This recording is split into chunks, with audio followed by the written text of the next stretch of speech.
L'édition régionale de ce lundi 15 octobre. Bonjour à toutes et à tous et bienvenue dans ce journal. On va tout de suite démarrer sans perdre de temps avec vos prévisions météo. Qui plus est, c'est une bonne nouvelle. C'est encore un beau début de semaine qui s'annonce avec toujours des températures aussi douces pour la saison. 19 degrés à Dunkerque, Quelle et Boulogne, 21 à Saint-Omer, 22 degrés à Lille et le tout sous le soleil. À part peut-être quelques averses et quelques nuages, surtout cette nuit par endroit. Le temps sera de nouveau sec, dégagé, ensoleillé tout au long de la journée et en ce début de semaine. Dans ce journal, d'abord cette information qui fait débat et polémique depuis plusieurs jours dans les écoles. Mi-septembre, l'Éducation nationale a confié à Amazon le stockage et l'analyse des résultats d'évaluation des enfants de classe de CP et de CE1. En réaction, les syndicats d'enseignants et de parents d'élèves se sont émus de voir les données personnelles d'enfants être ainsi vendues à un géant américain du web. L'Éducation nationale s'est montrée rassurante en expliquant que les données étaient anonymes. Ce qu'ont tout de même du mal à croire les professeurs qui envoient les évaluations en liant à chaque fois avec le nom de l'élève. Les syndicats ne comprennent pas surtout pourquoi ces données ne sont pas stockées en interne alors que selon eux l'Éducation nationale a les capacités de le faire. À ce propos, le secrétaire départemental de l'AFCPE du Nord répond à Lucille Berthe Constant. Pourquoi le ministère qui a un service d'évaluation et de prospective, qui a à sa disposition les universités et donc qui ont des spécialistes de l'informatique et des moyens informatiques, ne gère pas toutes ces données et l'exploitation de ces données en interne. C'est une opération qui a été faite comme beaucoup de choses ces derniers temps par l'Éducation nationale, un peu en catastrophe, en dernière minute, et donc ils ont été chercher un service sur étagère qui existait dans le privé, sans aller chercher en interne quelles étaient les possibilités, dans le respect de la vie privée des élèves. Samedi matin, près de 1500 personnes, dont 850 motards, se sont rassemblés à Armentières pour saluer le courage de Wonder Augustine, cette petite fille de 4 ans décédée lundi dernier d'un cancer foudroyant. Une quête a été organisée par l'association créée par sa famille, car ses proches, malgré la douleur, ne veulent pas abandonner le combat pour la lutte contre les cancers pédiatriques. Ainsi, 5000 € ont été récoltés samedi matin pour soutenir la recherche au nom de tous les autres enfants malades. Écoutez ainsi Steve Dematos, président de l'association Wonder Augustine. Oui, l'association continue, c'est une volonté de la part des membres fondateurs de l'association et puis des parents également de continuer ce combat. À travers Augustine, nous souhaitons continuer le combat sur les cancers pédiatriques pour Augustine, mais surtout pour tous les enfants aussi.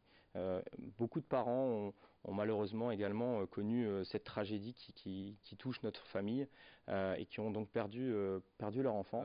L'association Wonder Augustine travaille vraiment main dans la main avec l'association Eva pour la vie, avec d'autres associations, mais particulièrement Eva pour la vie.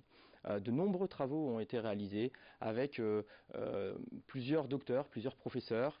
Et donc Stéphane Verdren, le cofondateur d'Eva pour la vie, a mené un combat depuis plusieurs années sur la possibilité de créer un fonds dédié.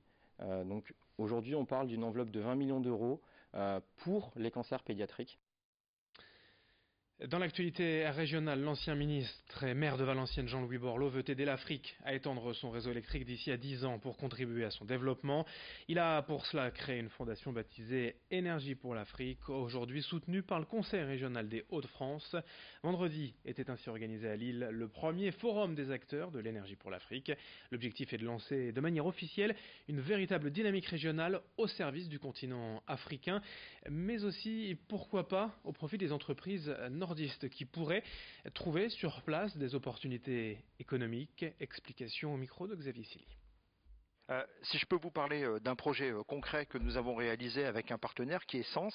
Voilà, on a permis avec une structure qui se situe en région de France, d'aller mettre en place un kiosque, voilà, qui permet d'alimenter à la fois le réseau potable, à la fois la partie connexion en matière de portable et autres, et puis aussi avoir un lien direct avec l'agriculture. Le fait d'apporter l'électrification là-bas, ça a permis d'électrifier une pompe qui a permis justement d'irriguer l'ensemble des champs. En bref, dans l'actualité aussi, la nouvelle Miss Nord-Pas-de-Calais s'appelle Annabelle Varane. Elle a été élue samedi soir à Orchy. Elle était auparavant Miss Dunkerque. Et si son nom ne vous est peut-être pas inconnu, c'est parce qu'elle est aussi la petite sœur du footballeur français champion du monde Raphaël Varane. Annabelle est donc prête pour représenter la région au concours Miss France. Ce sera le 15 décembre prochain et ce sera à Lille. On termine avec le grand angle de la rédaction pour vous faire découvrir une exploitation clairement dépaysante et atypique dans les web. Depuis plusieurs années, Jacqueline Mille cultive à quelques kilomètres de Lille le safran, l'une des épices les plus chères au monde. En pleine récolte, ces jours-ci, Idil Gunay est allé découvrir le travail minutieux de la culture du safran.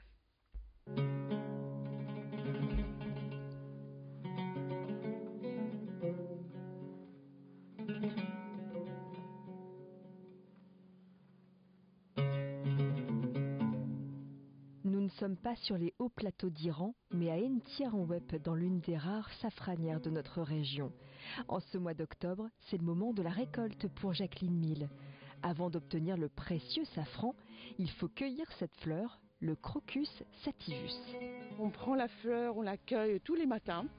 Après la rosée, donc il ne faut pas que de rosée, donc elle soit bien sèche. La fleur vit que 24 heures, donc absolument il faut qu'elle soit cueillie avant 18h30.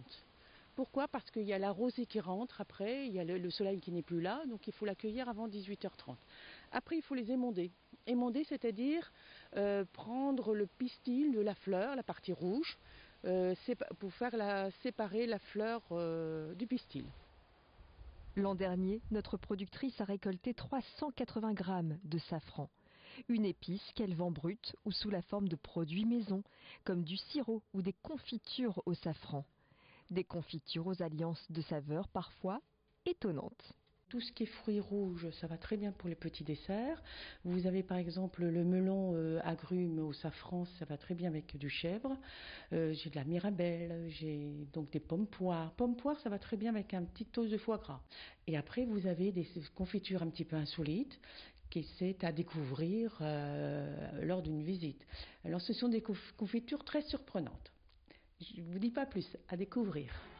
Des confitures effectivement à déguster lors des visites goûtées que Jacqueline Mille organise régulièrement pour transmettre sa passion du safran et faire découvrir cet or rouge cultivé dans les Hauts-de-France.